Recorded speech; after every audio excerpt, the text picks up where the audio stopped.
Do you like Kane sticking dirty socks down Van Damme's throat and pouring gasoline on him, forced lap dances and Triple H botching his way through the opening segment? This Raw might be for you. Welcome back to Fog Wrestling, 18th of August 2003, go home show for SummerSlam. Raw, I feel like it's been very hit and miss the last couple of weeks. This one began with a miss, but then I think it turned into a bit of a hit. Yeah, no, I definitely liked this Raw. You'd Molly Holly putting her title on the line. You had Jericho and Nash both putting their hair on the line. And you'd RVD pretty much putting his life on the line when he got confronted by Kane. See, when Kane says you're going to feel the fire, someone's getting burnt. you know that much? I want you to feel what I feel.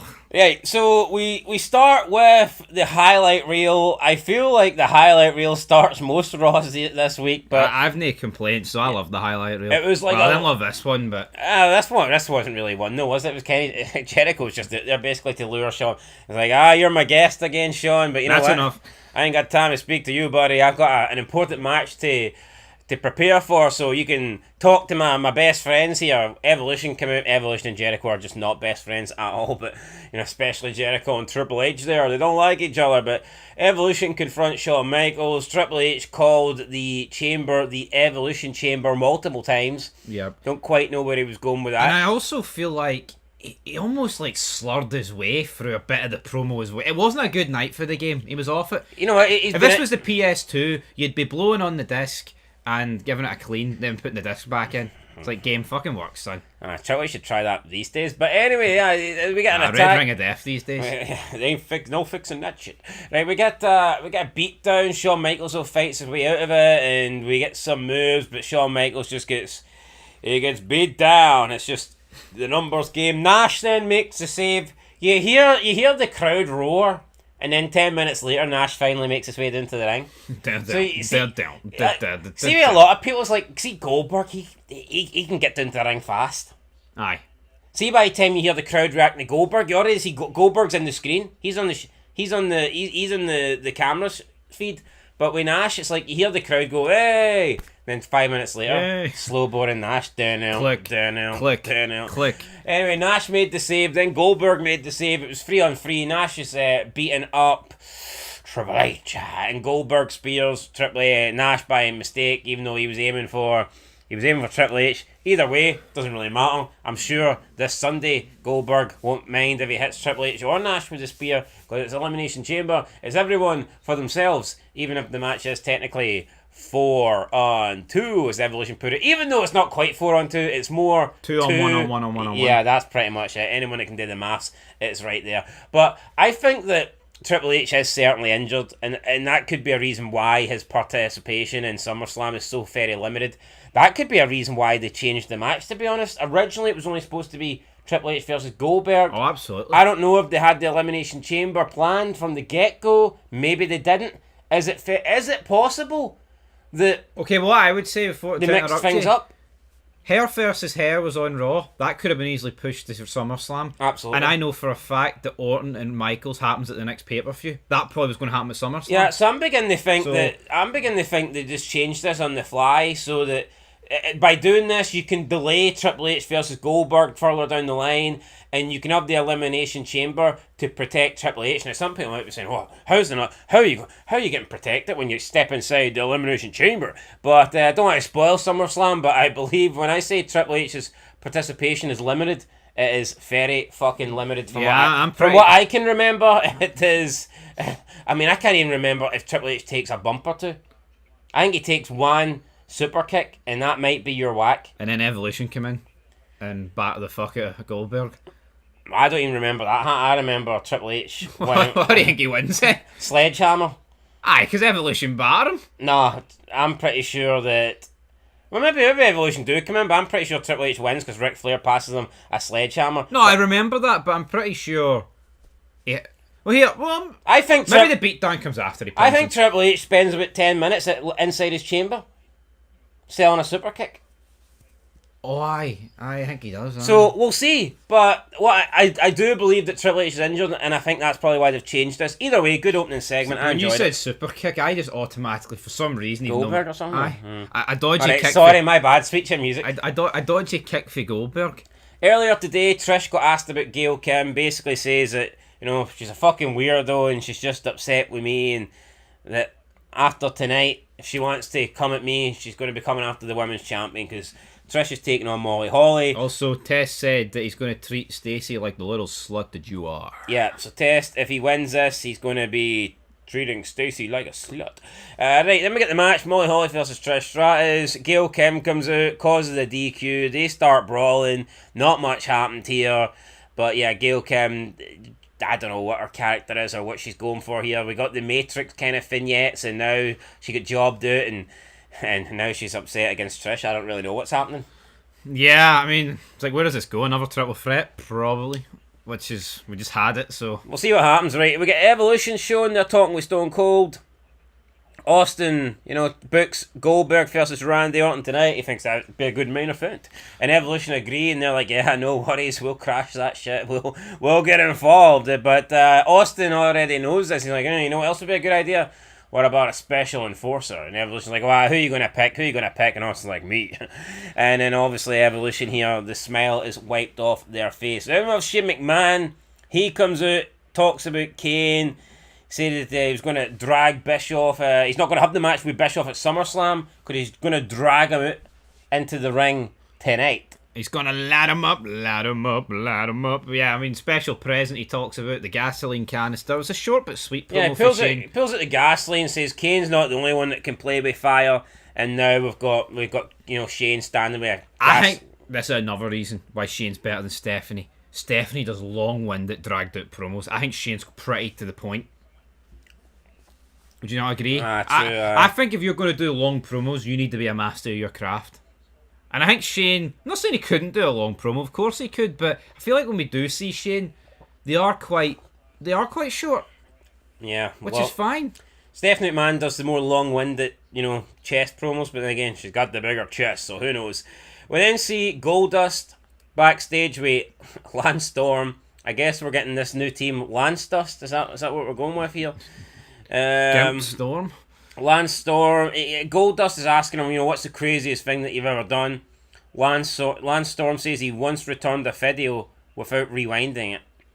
I'm assuming he meant like a videotape from Blockbuster and he only watched it once. Is that what he was going with, or? I have no idea. So basically, I think back in the day, you used to be able to rent like VHSs and DVDs, and then you'd give it back. And I think what he was like, I watched only once, and then I gave it back within the date. That's what he liked. Yeah, that's what I'm saying. Aye. So basically, he's the kind of guy that would he would return his book on the first day he's able to return his book. Yeah, and he's a boring bastard. Goldust is like, damn it, we're screwed. Go into the locker room and kiss the first woman you see. Yeah, now, we don't actually get to see. So maybe Lance Storm died. Or maybe we'll find it next week. Maybe he kissed a man. Yeah, we'll find it next week, hopefully, but Goldust sent Lance Storm into the women's locker room, but Lance Storm never came out. So I'm a bit worried about Lance Storm. Maybe this is when Lance Storm got indoctrinated. Maybe he just turns into a pimp. Maybe the women's locker room's the Lance Storm locker room. No, I'm talking about why he's got fucked up politics. Maybe this wee fucking run with Goldust fucked him in the head. No. Yeah. Hopefully that's not all it fucked him. Hopefully that's all it fucked him. Right, Test then has the match with Stacey. Not Stacey. Test has a match with Steiner. Winner gets Stacey's services. You know, Steiner's dominating. Test goes for the big boot. He pulls up. He's hurt his leg. We get the officials come down. The trainer comes down. Referees are down. They're all checking on Test. Test is selling it. Test looks like he's injured. He looks like he's hurt. Steiner's just standing there. It's like, oh well, I guess that's the match over. Maybe, dare I say, that they're showing a little bit of concern, and Jim Ross is like, well, you know what, I didn't want him to win Stacey, but I don't like to see anyone get hurt. But then bang, big boot, Test isn't hurt, drops Steiner, and the referee quickly counts 1, 2, 3. So it's like, yeah, I get it. Maybe Steiner shouldn't have let his guard down, but he was tricked by Test. But it almost feels like this is wrong, doesn't it? And I guess that's what they're going with. It's an injustice, but it doesn't feel like this should be allowed to happen. Yeah, it's like the referee should have called for the bell then, like a minute beforehand.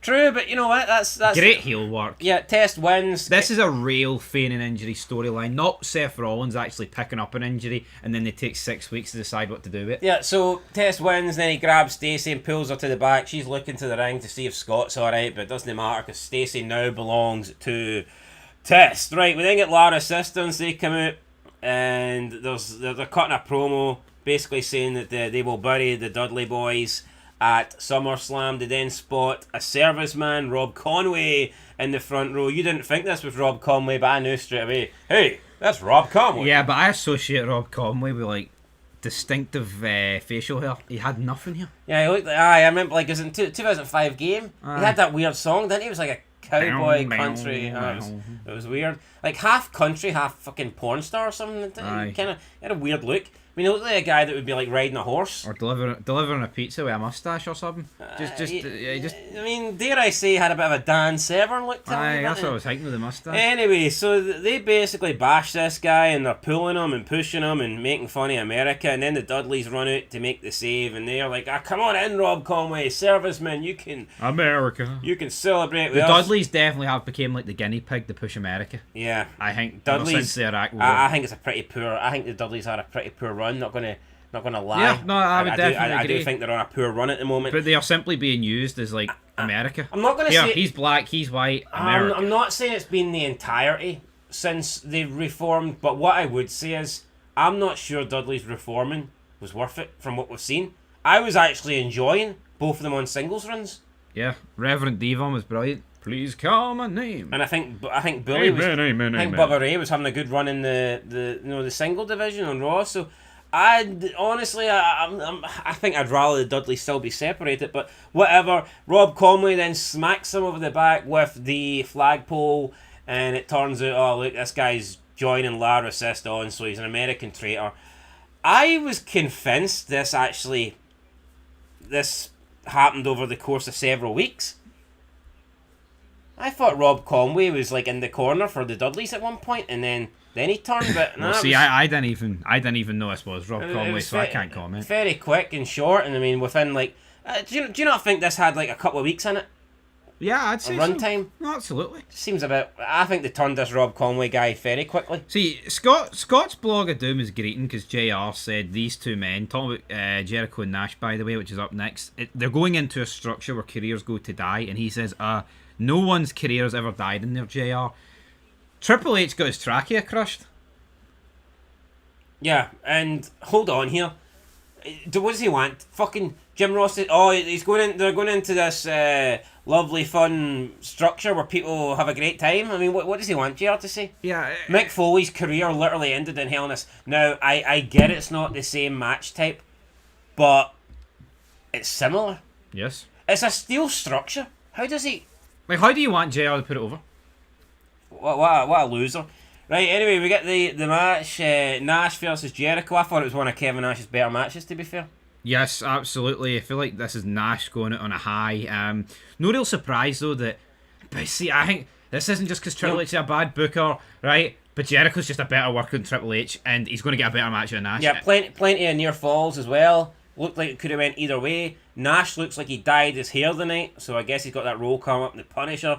Jericho, though, eventually gets the win, pulls out the brass knucks, bang. Oh, the roll up on Nash, when he was under, they were all over the ropes and under it. Oh, that was a bit bad, like, but apart from that, I thought the match was actually pretty good for a Nash match. Anyway, Jericho hits him with the brass knucks, gets the win, then goes for the scissors, and he's not even waiting on Nash getting his hair cut. The guy was at ringside, so I thought we were going to see him do it, but we don't. Jericho gets in, cuts Nash's hair himself, then makes his way up the ramp laughing at Nash, and then he starts like fucking rubbing Nash's hair all over his face and leaves. Then we just see an angry Nash. But we never actually see Nash get his hair cut. You feel like this is something he would do with like Trish Stratus, not fucking Kevin Nash's hair. But then when Kevin Nash returns later in the night, he's fully equipped for he's fully equipped for the Punisher. It's like, imagine the Battle of the Billionaires though. If McMahon just didn't get his skin fade or something. Oh no, but he didn't get his hair cut. Aye. At wrestling, it'd be shit. No, but the whole hair versus hair traditionally is you go bald, right? But I think they tried to build this more as these two guys with ponytails are going to lose their ponytails, and that's what happened. Possibly. I mean, I get it, right? Nash, no, but Nash can't go bald for his role? Yeah, but it would grow back relatively quickly. I think he could have. But anyway, Maybe what they're going with You don't is want a fucking wig. maybe what they're going with, what Jericho done was that was the deal, that was it. So therefore they thought, right, well, now it's messed up. He just needs to tidy it as good as he can. That could possibly be what they were going for. Anyway, I thought it was a good match. Right, we then cut to Roosevelt. Rosie, shit, Hurricane in training, superhero in training. Mr. Snuggle-Lad. I saw this wee girl. She's like, "Oh, my cat's stuck in a tree. He's Mr. Snuggle-Lad. I need to get his help." So Rosie climbs up the tree, flies up the tree, brings Mr. Snuggle-Lad down, and then the hurricane appears. It's like, look, we're good. We're good here. And then the cat just starts attacking fucking Rosie, and it's clinging to his face, clawing at him. So Rosie then like kind of grabs it and almost gets it like in the catapult position and just starts whacking it fucking off the tree. And it's going, and then he like literally Tom Brady's it and launches it, and fucking they just hear like the trash can effects kind of, and then Rosie's like, we need to get out of here, Hurricane. Hurricane's, hey, not yet, young Roosevelt. But Rosie's like, we need to go. We gotta go, boy. And then Rosie and Hurricane fly off, and the guy's like, where's Mr. Snuggle-Lad? Anyway, this was great. I like this. Feeder along then comes out. He's been gone for a couple of weeks, and he says, I noticed the white man still holding us blackies down. The whitey holding down the blackies. And then, tell you what, Rodney Mack gets held down here. Jobbed completely out. Oh, fucking damn right he does. It was going well for him, but see, ever since Goldberg ended the white boy challenge, no longer down for the brown. Down for the count. The Jew doing the work of the white man. Maybe, right. Anyway, Rodney Mack loses in a quick time period here. It's funny because Jay always is like, what happened to the kitten? Yeah, so Rosie beats Rodney Mack in a very short amount of time. We then get a Linda McMahon segment. Down. She's in Connecticut, going through paperwork, talking about her neck. She's healing up. I'm doing better. I can't believe how close Connecticut is, by the way, to New York City. Yeah, I was fucking shocked. Yeah, because I thought that... Did we not Google it, though, and it said something about... Oh, no, that's in Grand Rapids, isn't it? That's in Michigan. Sorry. Aye. So, we did the... That's how I found out how close it was. So, basically, we hear a doorbell go, and Linda's like, oh, sorry, Jay, I gotta answer. And it's Eric Bischoff, and Eric Bischoff comes in, just basically... creepy Bischoff, isn't he? Like, he was like kind of all up over Linda's like, oh, you're fairy, you're a big-breasted woman. You're a big-breasted woman. We all know I like apparently that. McMahon was here while they filmed it, because McMahon's definitely into this. He's weird, man, he is. As much as I love the guy, there's too much fucking evidence to say he's not a fucking weirdo. I bet he was there when Eric dressed as him and kissed Stephanie as well. Why, he was there as well, He's holding the camera. Both times, bro. God damn it, Kevin, get the shots in. But he goes on this rant. My wife's getting her breast touched. Take me to her. Take me to the son of a bitch. Take me to the... Yeah. But what I like here is that he actually references that, like, Shane got WCW on a silver platter, and it's like, yeah, you know what? That was his creation. Continuity. He took WCW, and then Shane just got it like some sort of, graduation present. Silver tongue. He says he's going to beat Shane McMahon. He's going to beat his ass to a bloody pulp. And then he starts twisting Linda's arm. And he says, show me where the bedroom is. And then we see Eric kissing Linda McMahon. And then they kind of lead off. But because her neck's, fucked, she can't do anything. It's kind of fucking standing there like a statue. Just basically looking like Eric Bischoff's forcing himself on her. Who maybe he is. Anyway, we then see Shane. He's like, what the fuck's happening here? So he runs into the parking lot. Motherfucker. Now, he's not got his own car, so I don't know what happened. I don't know if he arrived in a limo or if he got off a G1 bus, but either way, he manages to steal somebody's car, and he's like, is this your car? Give me those keys, damn it. And he jumps in the car and drives off, and we worked out it's going to be like an 8-hour drive, isn't it? Yes, 7.5 hour drive for Grand Rapids, Michigan to... He better fucking hope that Bischoff's on the Viagra, because unless he is, he won't be there by the time Shane gets to Connecticut, but who knows? Yeah, why doesn't he just do a coast to coast? I'll get there in 2 seconds. Okay, be alright. Right, then we get the Intercontinental title match. Rob Van Dam versus Christian. I mean, pretty good match. RVD hits the 5-star frog splash. Christian brought in a chair, was looking to do the concerto. RVD dodged it the way, hit the Fandaminator, went to do the 5-star frog splash, nailed it, but as soon as he nailed it, Kane comes down, and he whacks RVD with a chair. RVD went for the suicide dive, and Kane just caught him. Come to me, it was like Benoit-esque, wasn't it? Yeah, just fucking. I mean, it was glorious, absolutely brilliant. And then he carries him to the back, and you're thinking, Jesus, what's happening next? Was it worth it, Christopher Nowinski? No, it wasn't. Because I tell you what, this chair shot was good, but wait till you hear the one on SmackDown. Yeah, still ringing in my ears. But then we hear, well, we didn't get the Metallica St. Anger SummerSlam like thing, but whatever. Test is in the locker room. He tells Stacey, get up there, and he makes her like go on top of the like the seats or whatever. And then you got Rico, who just appears as fucking gay. So why is he interested in this? I don't know. And you've also got Stevie Richards, who Victoria's. It's almost like Test had to get the two biggest jobbers, regardless if they're gay or not. Now, Stevie Richards is pulling out money. I don't know what Rico was going to pull it. Rico better off pulling it nothing. Stevie's trying to give Test, and it's like, nah, you don't need your money tonight, boys. This one's on me. And then he turn your face around, Stacey. No one wants to see. No one cares. No one's looking at that face of yours. No one gives a shit about what your face looks like. And then he tells her to dance for me, you slut. And then Stacey starts dancing and shaking her ass, and Test is there, and great. And then Kane gags Van Damme with some socks, pours gasoline over him, basically threatens to burn him alive. While you want to know how I feel? He's chained up, and then he's like, you know what? I'm not actually going to murder you because that's what they want. It's like a scene at a horror movie. Fucking great. I mean, like, see, like what you've got here is basically this fucking Test guy who's like abusing this woman and making her do this like fucking, you know, sexual shit for these guys, and he's getting like gratification out of that. And then you got Kane literally fucking about to burn some guy alive that used to be his former friend and tag team partner. And this is heels. This is what we need in wrestling.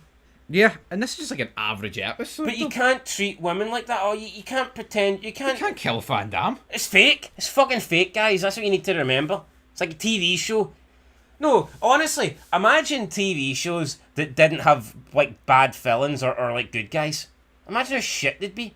I know. Seeing you think of the greatest TV shows of all time. They've all got amazing villains, do they not?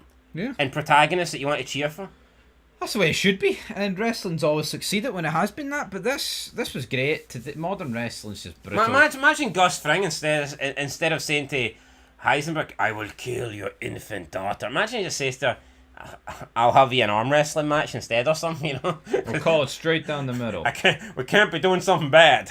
I mean, fucking bullshit. Right. Anyway, in the boiler room, RVD's still there. He's still tied up. Kane leaves. I don't know where Kane's going. Austin's out. Then we get Ric Flair and Triple H joining JR and the King on commentary. And we get Goldberg versus Randy Orton. Now, the match doesn't last that long because it's Goldberg versus Randy Orton. Nobody lasts long against Goldberg. No, I mean, Goldberg, even in 2003, wasn't going to do long matches. Yeah, Flair came out and attacked Goldberg, and then Flair had the idea of pushing Austin as if that was going to work. And Austin needs provoked, so he got provoked. Batters the fuck out of Flair. Yeah, Stunner. Austin, good night. Yeah, jackhammer on Orton, 1, 2, 3. Then Triple H is staring at Goldberg. Nash though comes out with the mullet or the shortcut, whatever you want to call it, the buzz cut. He comes in from behind. He takes out Goldberg. Shawn Michaels then comes out on the ramp and super kicks Triple H and holds up the title. But then Jericho comes out and bang whacks Shawn Michaels in the back with a steel chair, and Jericho's left standing tall. And then Jericho and Nash are the two that are standing face to face. And you know what I liked about this was, I mean, it quickly gets everybody over. Everybody, you know, quickly got a bit of offense in here. Goldberg won the match. Nash got revenge on, well, everyone apart from Evolution really. So Goldberg wins the match. Nash hits a jackknife on Goldberg. Austin hits a sweet chin music on the champion Triple H. But Jericho delivers a chair shot and gets like the final laugh where he holds up the belt. So you're going into this match thinking, oh crap, at Evolution, Triple H, they're in trouble. Because all the other guys have momentum. And it wasn't dragged over like 10 minutes. See, from the ending of the match, the show was over in 2 minutes. Yeah. And you literally had so much shit happening. And everyone got their licks in. Now, Scott's blog it down, give it an F plus, and says, let's see, forced entry, rape, cruelty to animals, sex slavery, and being rude to Canadians. That's the best they can do to set up the second biggest night of the year. It's not real. Cruelty to animals? This guy needs to get a fucking life. Yeah, no, but it's not real. Folks, it's not real. How many times do we need to say it's not real? It was fucking great. I enjoyed this, Raw. I'm giving it an 8 out of 10. I'm getting an 8 out of 10 as well, but see this? Yeah. I think the one thing it was missing... I mean, I did like Nash versus Jericho, but I do think it was missing like a really good match. Let's put it that way. But see this? Going through like the cruelty to animals, right? It was clearly comedy, and it's not like he actually killed a real cat. Like, let's just get that fucking clear, right? The self-defense. I mean, attacked him. Forced entry. It's fake. Rape. It's fake. Sex slavery. It's fake. I mean, it's like, are we going to go down the route of here? McMahon, he's allowed to kiss all the 20-year-old women, but Linda's not allowed to kiss Bischoff. Is that what we're going to go down the route? I mean, people need to get it under their thick skulls. It's fake. It's a TV show. It's no real. But it's a great TV show. No, it's hilarious, right? You can't do any of this entertaining stuff. It's no real, but here, it's a TV show, so it's no real and it's fine. But you're allowed to do moves that risk killing each other. Yeah. Like, what's worse? Damn near paralysing each other, but you can't have segments that are too edgy. Even though no one's getting hurt. Can't be doing that shit, brother. Aye, but, let's fucking drop people on their necks. That's what you can do. Alabama slams on the hardest part of the... I mean, no, but seriously, it's like... See Kane pouring a substance that's not gasoline, right? He also had trouble with his match, getting his match lit. He did. But see him pouring a fake substance over Van Damme, who's chained up. How's that worse than what, like, Dragunov dropping, who was it, on his head? Nathan Fraser. The Alabama slam between the Kabuki Warriors. Yeah, you know what, let's just stop talking about this kind of shit, man. No, but you know what I mean, though? Yeah. These people are warped in the head. 8 out of 10 for me. 8 out of 10. Brilliant.